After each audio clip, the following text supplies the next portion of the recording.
The courtroom smelled like old paper and cheap coffee. Fluorescent lights buzzed overhead, casting a dull glow on rows of worn wooden benches. It was just another Tuesday in the municipal courthouse of Cedar Falls, a small city where most people knew each other's business, or at least thought they did. The judge, tired and slightly impatient, shuffled through papers while a young man in a faded hoodie stood nervously at the defense table, charged with running a stop sign. In the back row near the aisle sat an older black man. He wore a navy blue suit that had seen better days but was clearly cared for, pressed, clean, with a single crease down each pant leg. His hands rested gently on his knees, fingers laced together. He wasn't here for his own case. He'd come to support a neighbor's grandson, a quiet kid who'd never been in trouble before. The old man didn't say much. He just listened, his eyes calm behind thin-rimmed glasses, his silver hair neatly combed. Up front, Officer Derek Malone stood at the witness stand.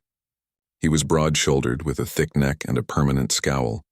His uniform was crisp, his badge polished, but there was a tension in his jaw that suggested he'd rather be anywhere else. He'd been called to testify about the traffic stop that led to the hearing.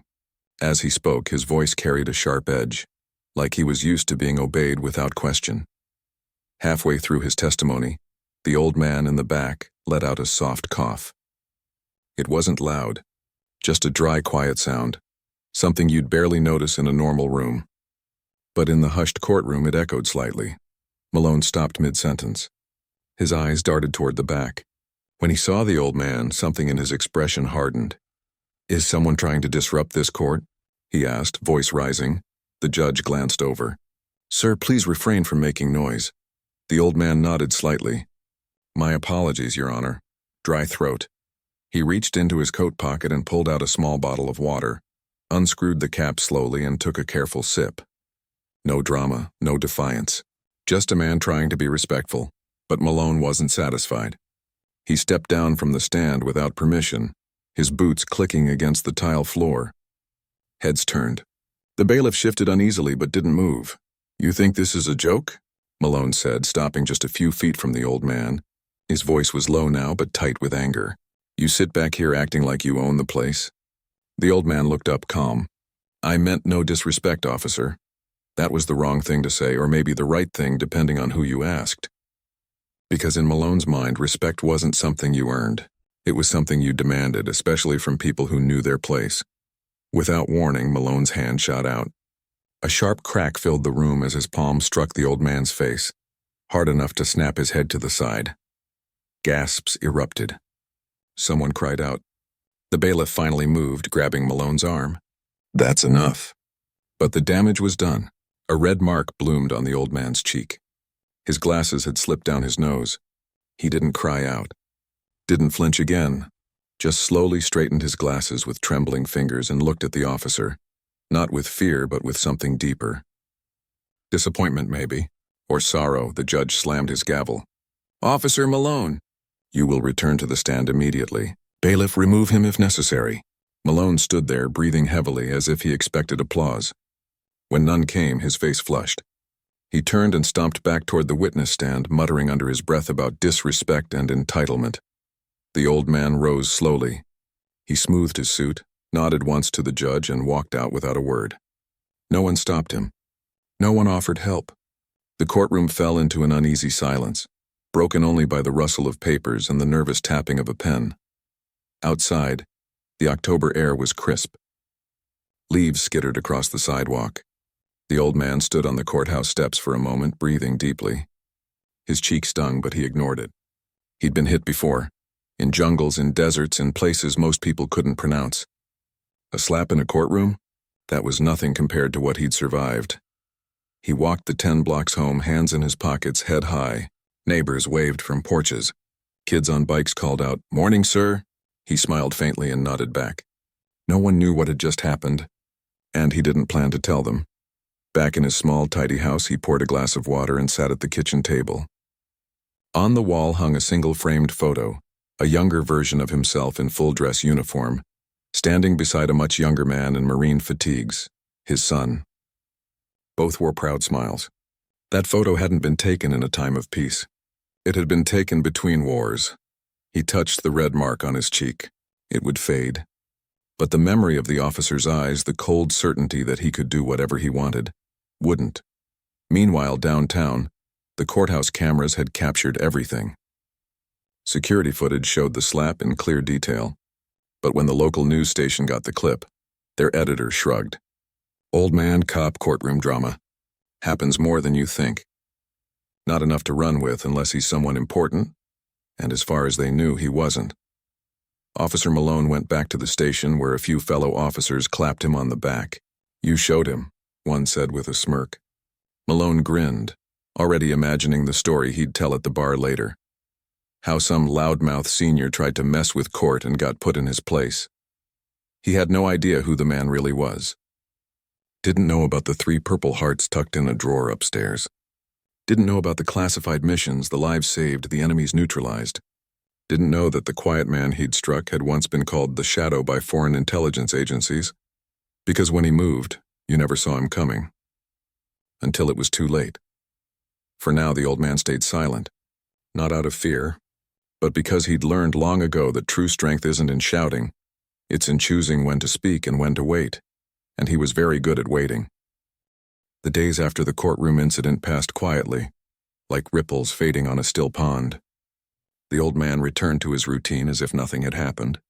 Every morning at 6 he rose, made a pot of strong black coffee, and sat on his porch with a worn copy of The Art of War, not for strategy anymore, but for the rhythm of the words. He liked how they reminded him that discipline wasn't about control. It was about clarity. His house sat on a quiet street lined with oak trees, their leaves turning gold and rust in the October chill. A small garden in the backyard held tomatoes, okra, and collard greens, planted by his own hands, watered before sunrise. Neighbors knew him as a man who kept to himself, but always had time to help fix a fence or give advice to a teenager struggling with school. He never talked about his past. If asked, he'd just say, "I serve my country." That's enough. But that red mark on his cheek didn't go unnoticed. On Thursday, during his monthly check-in at the Veterans Affairs Clinic, the nurse paused while taking his blood pressure.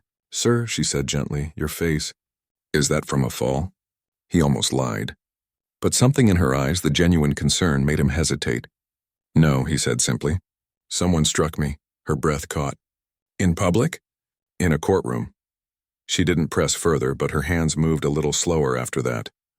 When she left the room, she made a quiet call to someone she trusted, a retired major who'd worked with high-level military personnel for over 20 years.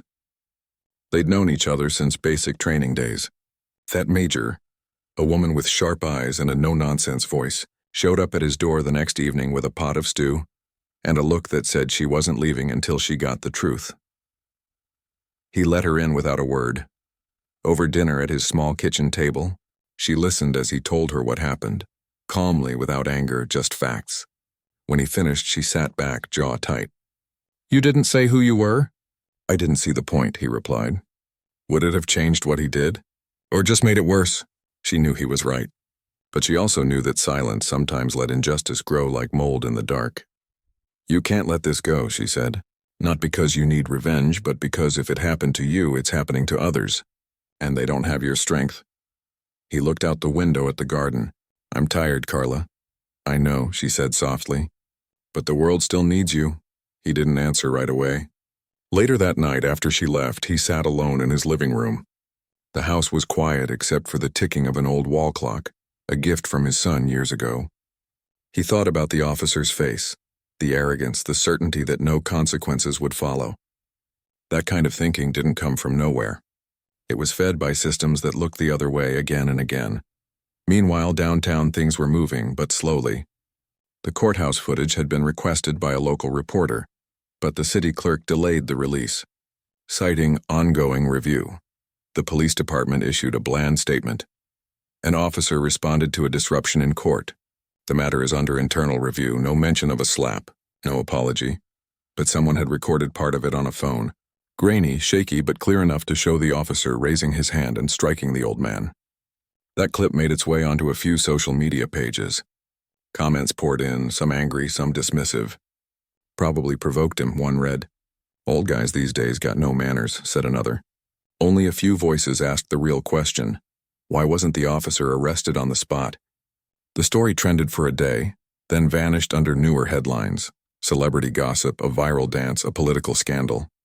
Out of sight, out of mind. Back at the station, the officer was put on desk duty. Not as punishment, his sergeant told him, but to let things cool down. He spent his days filing reports and drinking bad coffee, smirking whenever someone mentioned the courtroom incident. He even joked about it with a rookie.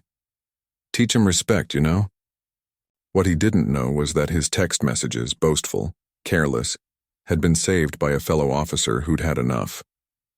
One of those texts read, "Old Coot thought he could clown in court. Got what he deserved." That message would later find its way into the right hands, but for now, life went on as if nothing had changed. The old man returned to the community center on Saturday, where he tutored kids in math and history. He didn't mention the slap, but one boy, maybe 12, noticed the faint bruise still lingering on his cheek. "You okay, sir?" the boy asked quietly during a break. He smiled. "Just a bump." "Nothing serious?" The boy nodded, but his eyes stayed worried. Later, the old man overheard him telling a friend, "That man's been through wars. If someone hit him, they got no idea who they messed with." Those words stuck with him. That evening, as he watered his garden, he thought about his son, the young Marine who'd believed in honor, in doing what was right even when no one was watching. He'd died protecting civilians in a village halfway across the world. "You don't serve for glory," his son used to say. "You serve so others don't have to suffer." Maybe that was still true. Maybe staying silent wasn't peace, it was permission. He walked inside, dried his hands, and picked up the phone. "Carla," he said when she answered. "Do what you need to do. But keep it clean. No theatrics. Just truth." She didn't ask what he meant. She already knew. By Monday, a quiet ripple began moving through certain corridors in Washington. Not loud, not public, but powerful. A retired 4-star general doesn't just disappear from history. His file was still active in certain databases. His name still carried weight in rooms where decisions were made far from headlines.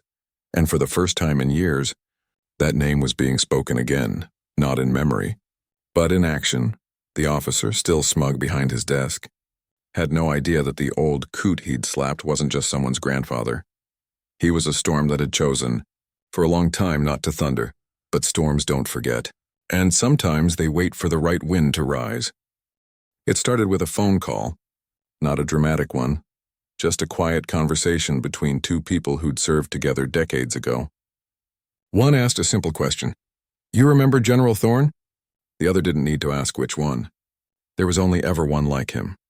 Within 24 hours, a secure email landed in an inbox at the Department of Justice. Attached was a redacted service record, enough to show rank, honors, and deployments, but not classified details. Still, what was there spoke volumes. 3 stars turned to 4, a Medal of Honor citation, letters of commendation from presidents, generals, even foreign leaders, and a note at the bottom. Subject was assaulted in a municipal courtroom while observing a public hearing. No charges filed against the officer involved. That email didn't sit long. By the next morning, a federal investigator was on a plane to Cedar Falls, not in uniform, not with fanfare. Just a man in a plain coat with a quiet voice and sharp eyes, asking to review the courthouse footage as part of a routine civil rights inquiry. The city clerk, who'd been stalling for days, suddenly found the tape available immediately. When the full video played in a back office at the Justice Department, silence followed. Not the kind of silence that means nothing. It was the kind that means everything just changed. Meanwhile, the old man still rose at 6. Still made coffee. Still tended his garden. But now there were unmarked cars parked down the street at odd hours. Not watching him, protecting him. He noticed, of course, but said nothing. He'd lived too long to be startled by shadows. The real shift came online. A journalist who'd covered military affairs for 20 years got a tip from a source she trusted. "Look up who was in that courtroom last Tuesday." "The one who got slapped," she dug. At first there was nothing, just a retired veteran with a common name. But then she found a photo from a 2003 Pentagon ceremony. Same face, older now but unmistakable. Beside him stood the chairman of the Joint Chiefs. Her article went live late Thursday night. Slapped in court, but he's a national hero. By Friday morning, it was everywhere. News vans rolled into Cedar Falls. Reporters knocked on doors. interviewed neighbors, replayed the grainy clip with new context. "This isn't just an elderly man," one anchor said, voice tight with disbelief. "This is General Elias Thorne, one of the most decorated soldiers in modern U.S. history." Social media exploded, not with speculation, but with outrage. People shared photos of his medals, quotes from soldiers he'd led, stories of villages he'd helped rebuild after war. A veteran posted, "He saved my unit in Fallujah," and some cop slapped him like he was trash. The police department's phone lines lit up. Emails flooded the mayor's office. Even the local diner buzzed with talk. Waitresses saying they'd seen him come in every Sunday for years, always leaving a generous tip, never asking for special treatment, and still, the old man said nothing publicly, but someone else did. A retired colonel who'd served under him gave an interview. "You don't understand," he said, voice thick. "This man walked into enemy territory alone to rescue hostages. He negotiated peace in places where bullets were the only language. And he sat in that courtroom minding his own business and got struck like a dog. That's not just disrespect. That's a failure of who we say we are." The pressure became too heavy to ignore. The police chief, a man who'd spent his career avoiding headlines, called an emergency press conference. He stood at a podium, sweating under the lights, and announced that Officer Malone was relieved of all duties pending a full criminal investigation. For the first time, the word assault was used, not incident, not altercation. Assault. Malone, watching from home, felt his stomach drop. He scrolled through his phone, news alerts, angry comments, even his own cousin saying, "How could you do that to a hero?" He tried to tell himself it was overblown, that the old man hadn't identified himself, that he'd acted on instinct, but deep down he knew. Instinct wasn't an excuse. It was a confession. Then came the leaked text. Someone, maybe a fellow officer tired of the culture, maybe a clerk who'd had enough, sent a screenshot to a reporter. In it, Malone wrote, "Old Coot thought he could clown in court. Got what he deserved. The internet didn't just rage, it grieved. Because now it wasn't just about one slap. It was about the mindset behind it. The belief that an older black man, no matter his deeds, was disposable." The old man finally broke his silence. Not on TV, not in a press release, but in a handwritten letter to the local paper. It was short. Just 3 paragraphs. "I served this country for nearly 40 years, not for praise, but because I believed in its promise. What happened in that courtroom wasn't about me. It was about what we allow to go unchecked. If my face being struck wakes us up to how we treat our elders, our veterans, our neighbors, then maybe something good can come from it." The letter ran on the front page. People taped it to their refrigerators. Teachers read it in classrooms.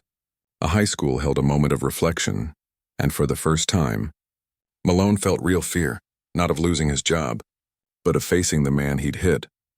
Because now he knew. That quiet man in the back row wasn't just anyone. He was someone the whole country was standing behind. And in the quiet of his living room, the old man watched the news with a cup of tea. He didn't feel triumphant. He felt weary, but also seen, not as a symbol, not as a legend, but as a human being who deserved dignity simply because he existed. The storm hadn't roared yet, but the wind was rising, and this time it wasn't just about justice for him. It was about making sure no one else had to stand alone in that courtroom again. The federal courthouse downtown was packed, not with reporters this time, but with people. Veterans in faded caps, elders with canes, young parents holding children's hands. They didn't come for spectacle. They came because they'd felt that slap too in their own ways. The dismissive glance, the unwarranted stop, the voice raised just because they existed in the wrong space at the wrong time. Today wasn't about revenge. It was about reckoning. At the center of it all sat the old man, once again in his navy blue suit. He didn't wear medals. Didn't need to. His presence alone carried weight. He sat beside a federal prosecutor, calm, hands folded, eyes steady.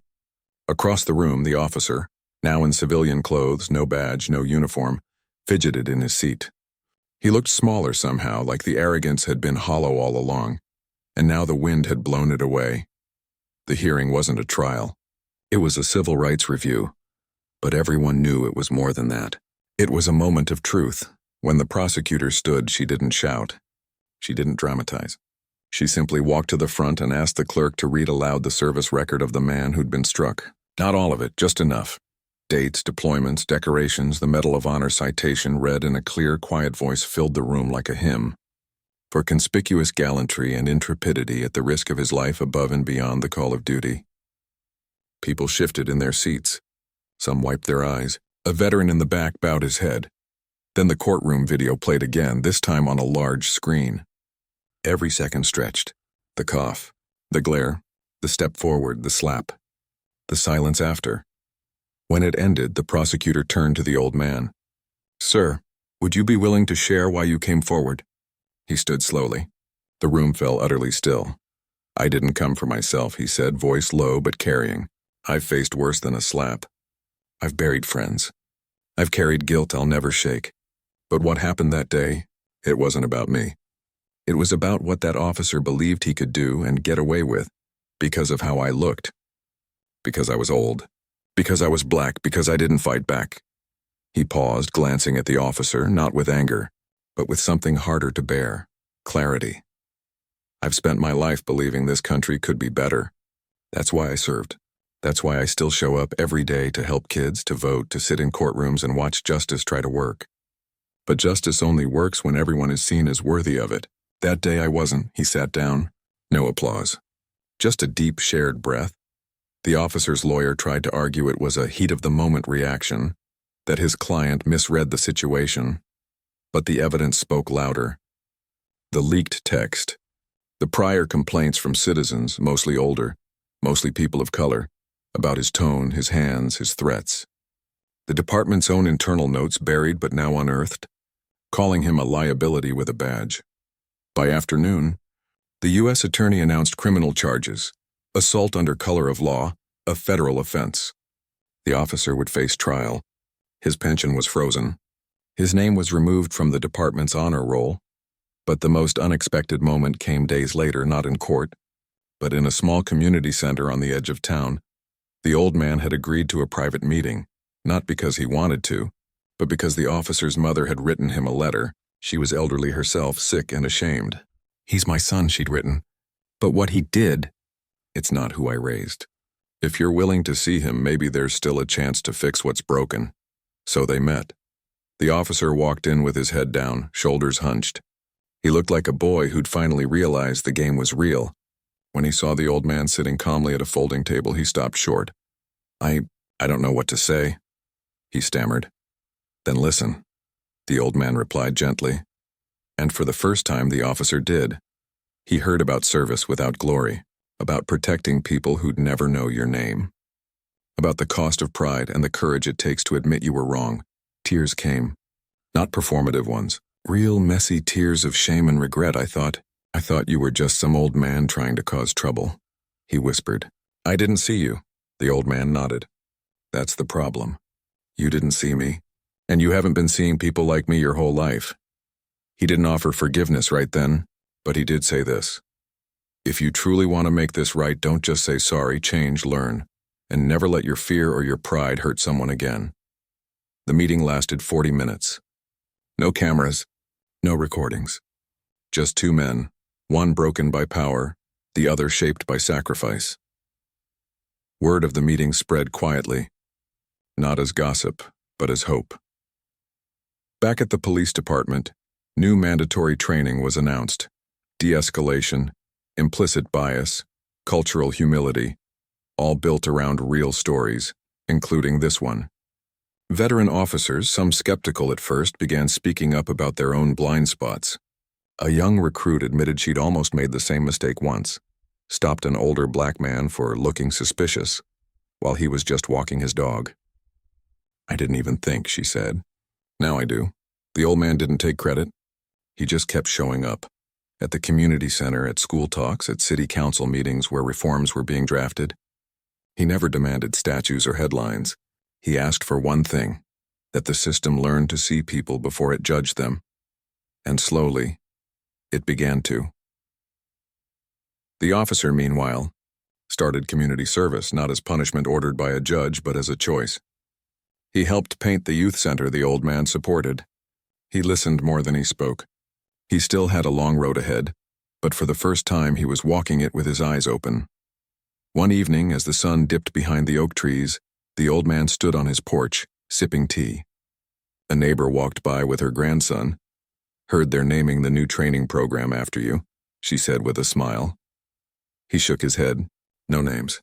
Just change." She nodded, understanding. Then her grandson looked up. "Are you a hero, sir?" The old man knelt slowly, meeting the boy's eyes. "Heroes don't wait for someone to slap them to stand up," he said gently. "They stand up every day by being kind, by being fair, by seeing people for who they really are." The boy thought about that. Then he said, "I want to be like you." The old man smiled. Not because of the praise, but because the next generation was already learning. And that, more than anything, was victory. Spring came early that year. The oak trees on the old man's street budded sooner than usual, their branches stretching toward a sky that felt lighter somehow, like the air itself had exhaled after holding its breath too long. He still rose at 6, still made his coffee, still tended his garden. But now when he walked through town, people didn't just nod. They stopped. They thanked him, not for being famous, but for being honest. What started as a single slap in a courtroom had grown into something no one expected. Not just punishment, but purpose. A few months after the federal hearing, the city launched the Respect Initiative, a new training program for every officer in the department. It wasn't just lectures and checklists. It was real stories. Veterans spoke about dignity. Elders shared what it felt like to be ignored, dismissed, or worse. And at the heart of it all was a short video, not of the slap, but of the old man speaking calmly about service, about seeing people, about the quiet courage it takes to do what's right even when no one's watching. New recruits watched it on their first day. Veterans watched it as a reminder. And the officer who'd once stood in court with clenched fists, he now helped lead role-playing exercises, teaching others how to de-escalate, how to listen, how to check their own assumptions before they acted. He wasn't excused. His trial was still coming, but he'd stopped running from what he'd done. Instead, he was trying, awkwardly, imperfectly, to make it mean something. Meanwhile, the old man had been invited to Washington. Not for a medal, he had plenty of those, but to speak before Congress. The hearing was on police reform, and his name was listed simply as Elias Thorne, U.S. Army, RT. No titles. No fanfare. Just a man who'd lived long enough to see both the worst and the best of his country. The chamber was full. Senators sat quietly as he walked to the podium in the same navy suit he'd worn that day in court. He didn't read from notes. He just spoke like he was talking to a neighbor over a fence. "I didn't serve to be feared," he said. "I served so my grandchildren could walk down the street without being treated like suspects. So elders could sit in a courtroom without being struck like they're nothing. That's not politics. That's humanity." He talked about the boy he tutored who was scared to ride his bike past a police car, about the woman who stopped calling 911 when her smoke alarm went off because she didn't trust who might show up. "We can have safety," he said, "without sacrificing respect." When he finished, the room didn't erupt in cheers. It rose, slowly, steadily, in a standing ovation that lasted nearly a full minute. Not because he'd shouted, but because he'd spoken truth without bitterness. Back home, that speech played on loop at the local high school. Teachers used it in civics class. Kids wrote essays about what dignity really meant. One student even started a club called See People, where students practiced active listening, challenged stereotypes, and volunteered at the senior center. Change wasn't happening in headlines. It was happening in hallways, in patrol cars, in living rooms over dinner. The old man kept his distance from the spotlight. He turned down talk shows, book deals, even a documentary offer. "My story isn't special," he'd say. "It's just one of many. Let's fix the system, not worship the survivor." But the world wouldn't let him disappear completely. On a warm Saturday in May, the community center held a small ceremony, not for him but because of him. They unveiled a new mentorship room named the Honor Room, with photos of local veterans, quotes about service, and a simple plaque that read, "Respect is earned by how you treat those who can do nothing for you." He stood in the back, hands in his pockets, watching kids laugh as they painted murals on the walls. One girl ran up to him, holding a drawing she'd made, an old man in a suit standing tall, with a sun rising behind him. "I drew you as a hero," she said proudly. He knelt, careful not to wrinkle his pants. Heroes don't wear suits, he said gently. They wear kindness. They wear patience. They wear the choice to do better even when it's hard. She thought about that, then nodded. Then I'll be a hero too. Later that afternoon, he drove out to the cemetery on the edge of town. It was quiet there, shaded by pines, the kind of place built for reflection. He walked slowly down the rows until he reached a simple headstone with a name, dates, and the words Semper Fidelis. He knelt again, this time not for a child, but for his son. From his coat pocket, he pulled a single white rose, its petals soft against the breeze. He placed it gently at the base of the stone, then sat back on his heels. I kept my promise, he whispered. I didn't let bitterness win. He stayed a long time, not crying, just being present. The wind rustled the leaves. A bird called in the distance. Somewhere far off a siren passed, but it didn't feel threatening. Just part of the rhythm of life. When he finally stood, he brushed the dirt from his knees and took one last look. We keep fighting, he said softly. Not with fists. Not with anger. But with truth, with care. With showing up even when it hurts. On the drive home, he passed the police station. A new officer, barely out of the academy, was helping an elderly woman cross the street. He held her arm gently, walked at her pace, smiled when she thanked him. The old man slowed his car just for a second and watched. Then he drove on. That night, he sat on his porch with a cup of chamomile tea, his son's favorite. The garden was thriving. Tomatoes hung heavy on the vines. Bees buzzed around the okra flowers. Fireflies blinked in the dusk. He didn't need monuments, didn't need fame. What he needed, what he'd always needed, was to know that his life meant something beyond the battles he'd fought. And now, he did. Because change wasn't always loud. Sometimes it was a rookie officer slowing down to help someone cross the street. Sometimes it was a classroom full of kids learning that respect isn't earned by rank but given by choice. Sometimes it was a quiet man on a porch watching fireflies, knowing he'd helped bend the arc, just a little, toward justice. The world wasn't perfect. Far from it. But it was better than it was. And for a man who'd seen war, loss, and cruelty, that was enough, more than enough. It was hope.